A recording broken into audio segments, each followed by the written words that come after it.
This is a tutorial on how to book a one-way international trip on the GoKardinal app. After logging into your account on the GoKardinal app, click on trips showing on your dashboard.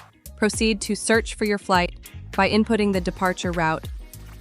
After selecting that, select the destination. Select trip type, which is one-way. Select preferred class.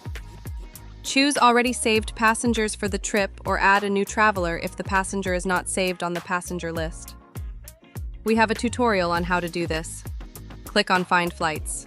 You can click on Airlines to see all airlines available for the route. Kindly take note of the layovers, flight times, and cost as you select your preferred airline. Please note that the passenger's details has to be totally accurate for your international trip. All details, name, gender, DOB, passport number, and passport expiry date should be as seen on your valid passport data page. You have the options of booking on hold, pay with wallet, pay with credit if you are subscribed to GoKardinal Credit Facility, or pay with card directly. We would be booking this on hold.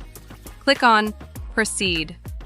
A confirmation mail will be sent to your email and our customer service representative will contact you to complete your flight issuance.